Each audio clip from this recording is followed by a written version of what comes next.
വണക്കം. ഞാൻ doctor Srila, Ayushree Ayurveda hospital, Pathanapuram, Kerala. നീരെഴുവ് நோய் வந்து உடம்பில் இருக்கக்கூடிய சின்ன டிசோர்டர் கணையத்தில் இன்சுலின் சுரக்கிறது வந்து கம்மியா இருக்கும். இன்னொன்னு, கணையத்தில் இருந்து இன்சுலின் வந்தா கூட வேலை செய்யாது. இன்சுலின் ரெசிஸ்டன்ஸ் எங்கெல்லாம் வேலை செய்யணுமோ அந்த இடத்திலே வேலை செய்யாமல் மற்ற இடத்தில் லிவரிலே மசிலிலே கொழுப்பு இருக்கிற இடத்தில் போய் தான் வேலை செய்யும். இதனாலே தான் நீரிழிவு நோய் ஏற்படுகிறது. நோய் கண்ட்ரோல் பண்ண உடல் பயிற்சி அதோட உணவு கட்டுப்பாடு ரொம்ப முக்கியம். பாதி வியாதி வந்து இதிலே கட்டுப்படுத்தலாம். அதே போல் ஸ்ட்ரெஸ் டென்ஷன் இருந்தால் கண்டிப்பா குறைக்க வேண்டும். யோகா பிராணாயாமம் அல்லது ரிலாக்ஸேஷன் மெத்தேட ஃபாலோ பண்ணலாம். இன்னொன்னு வந்து நல்ல தூக்கம் அவசியம்தான். உடல் எடை அதிகமா இருந்தால் அதையும் கண்ட்ரோல் பண்ணணும். போதுமான அளவுக்கு தண்ணீர் குடிக்க வேண்டும். இதெல்லாம் நீங்க செய்துகிட்டு வந்தா நீரிழிவு நோய் கம்ப்ளீட்டா நார்மல் அளவுக்கு கொண்டு வர முடியும். இந்த நோய் அதிகமாகிறதுக்கு முக்கிய காரணம் கார்போஹைட்ரேட்ஸ் நிறைந்த உணவுகளை சாப்பிடுறது தான். 3 வேளை 4 வேளை கார்போஹைட்ரேட்ஸ் உணவுகளை எடுத்துக்கிட்டு இருக்கும் போது சுகர் வந்து கண்ட்ரோல் பண்ண முடியாது. அப்புறம் கண்ணு, கிட்னி, ஹார்ட், நரம்புகள் ஒன்னொன்னாவே வந்து அஃபெக்ட் ஆகும். அப்புறம் கொடுமையான வியாதியா மாறதுக்கு வாய்ப்பு இருக்கு.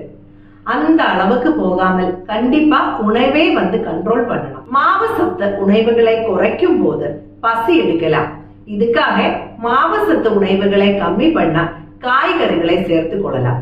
முக்கியமா வந்து கிரீன் லீஃபி வெஜிடபிள்ஸ், அதாவது கீரை வகைகள், லெக்யூம்ஸ், பச்சை பட்டாணி, கத்திரிக்காய், இந்த மாதிரி காய்கறிகள் நான் ஸ்டார்ச் வெஜிடபிள்ஸ் என்று சொல்லுவோம்.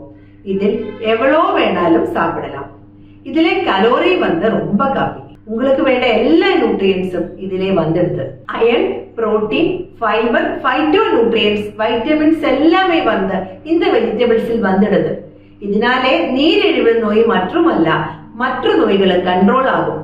பிபி கண்ட்ரோல் வரும். ஹார்ட் டிசீஸ் தடுக்க கொலஸ்ட்ரால் கண்ட்ரோல் பண்ண முடியும். கேன்சர் தடுக்க முடியும். வெயிட் கண்ட்ரோல் பண்ணலாம்.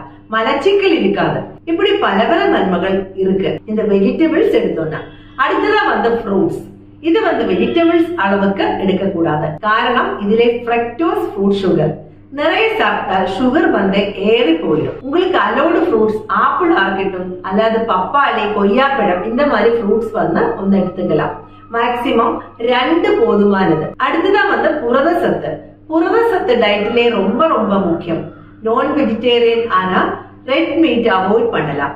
சிக்கன், மட்டன், முட்டை எடுத்துக்கொள்ளலாம். ஒரு பெரிய பீஸ் சிக்கன் எடுக்கும் போது அது கூட நிறைய வெஜிடபிள்ஸும் எடுத்துக்கொள்ளலாம். இதுவே வந்து லெஞ்சுக்கு போதும். ரைஸ் வந்து கொஞ்சம் அளவுக்கு போதும்.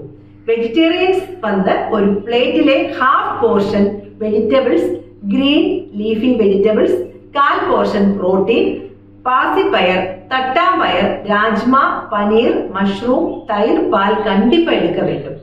மீதிய கொஞ்சம் அளவுதான் மாவு சத்து உணவுகளை எடுக்க வேண்டும். கார்போஹைட்ரேட்டில் அளவு சுத்தமா இல்லாமல் இருந்தாலும் பிரச்சனை தான். 0 அளவு கார்போஹைட்ரேட்ஸ் வரும்போது ஃபேட்டின் அளவு அதிகமாயிடும். ஏன்னா இது வந்து கொலஸ்ட்ரால், ஹார்ட் டிசீஸ் வருவதற்கு காரணமாகும். கொஞ்சம் அளவு கார்போஹைட்ரேட்ஸ், புரோட்டீன், நிறைய அளவு கிரீன் லீஃபி வெஜிடபிள்ஸ் எடுத்துக்கொள்ளலாம். கிழங்கு ஐட்டம்ஸ், கேரட்ஸ், பீட்ரூட் முடிஞ்ச வரைக்கும் தவிர்க்கலாம்.